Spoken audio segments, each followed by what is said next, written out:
کیا اللہ اپنے بندے کو کافی نہیں؟ اور اے نبی، یہ تم کو ان لوگوں سے جو اللہ کے سوا ہیں یعنی غیر اللہ سے ڈراتے ہیں، اور جس کو اللہ گمراہ رہنے دے اسے کوئی ہدایت دینے والا نہیں، اور جس کو اللہ ہدایت دے اس کو کوئی گمراہ کرنے والا نہیں۔ کیا اللہ عزت والا بدلہ لینے والا نہیں ہے؟ اور اگر تم ان سے پوچھو کہ آسمانوں اور زمین کو کس نے پیدا کیا تو کہہ دیں گے کہ اللہ نے۔ کہو کہ بھلا دیکھو تو جن کو تم اللہ کے سوا پکارتے ہو، اگر اللہ مجھ کو کوئی تکلیف پہنچانی چاہے تو کیا وہ اس تکلیف کو دور کر سکتے ہیں؟ یا اگر وہ مجھ پر مہربانی کرنا چاہے تو کیا وہ اس کی مہربانی کو روک سکتے ہیں؟ کہہ دو کہ مجھے اللہ ہی کافی ہے، بھروسہ رکھنے والے اسی پر بھروسہ رکھتے ہیں۔ اللہ وہ معبود برحق ہے کہ اس کے سوا کوئی عبادت کے لائق نہیں، زندہ ہے، سب کو تھامنے والا، اسے نہ اونگ آتی ہے نہ نیند۔ جو کچھ آسمانوں میں اور جو کچھ زمین میں ہے سب اسی کا ہے۔ کون ہے کہ اس کی اجازت کے بغیر اس سے کسی کی سفارش کر سکے؟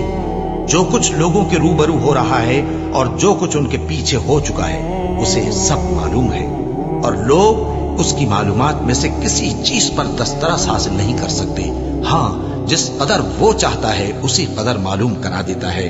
اس کی بادشاہی اور علم آسمان اور زمین سب پر حاوی ہے، اور اسے ان کی حفاظت کچھ بھی دشوار نہیں۔ وہ بڑا عالی رتبہ ہے، جلیل القدر ہے۔ دین اسلام میں کوئی زبردستی نہیں ہے، ہدایت صاف طور پر ظاہر اور گمراہی سے الگ ہو چکی ہے۔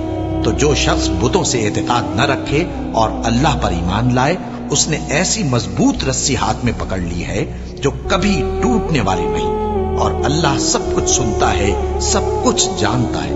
اور سن رکھو کہ اللہ کی یاد سے ہی دل آرام پاتے ہیں۔ جو لوگ ایمان لائے اور عمل نیک کیے ان کے لیے خوشحالی اور عمدہ ٹھکانہ ہے۔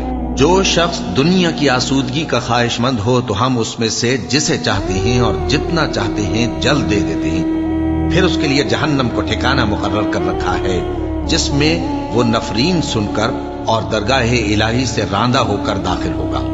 اور جو شخص آخرت کا خواستگار ہو اور اس میں اتنی کوشش کرے جتنی اسے لائق ہے، اور وہ مومن بھی ہو، تو ایسے ہی لوگوں کی کوشش ٹھکانے لگتی ہے۔ ہم ان کو اور ان کو سب کو تمہارے پروردگار کی بخشش سے مدد دیتی ہیں، اور تمہارے پروردگار کی بخشش کسی سے رکی ہوئی نہیں۔ دیکھو ہم نے کس طرح بعض کو بعض پر فضیلت بخشی ہے، اور آخرت درجوں میں دنیا سے بہت برتر اور برتری میں کہیں بڑھ کر ہے۔ اور اللہ کے ساتھ کوئی اور معبود نہ بنانا کہ ملامتیں سن کر اور بے کس ہو کر بیٹھے رہ جاؤ گے، اور اس خدائے زندہ پر بھروسہ رکھو جو کبھی نہیں مرے گا، اور اس کی تعریف کے ساتھ تسبیح کرتے رہو، اور وہ اپنے بندوں کے گناہوں سے خبر رکھنے کو کافی ہے۔ بھلا کون بے قرار کی التجا قبول کرتا ہے جب وہ اس سے دعا کرتا ہے، اور کون اس کی تکلیف کو دور کرتا ہے، اور کون تم کو زمین میں اگلوں کا جانشین بناتا ہے؟ یہ سب کچھ اللہ کرتا ہے۔ تو کیا اللہ کے ساتھ کوئی اور معبود بھی ہے؟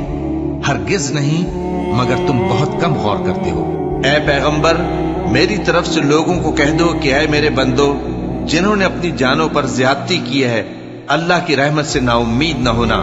اللہ تو سب گناہوں کو بخش دیتا ہے، بے شک وہی تو ہے بڑا بخشنے والا، بڑا مہربان۔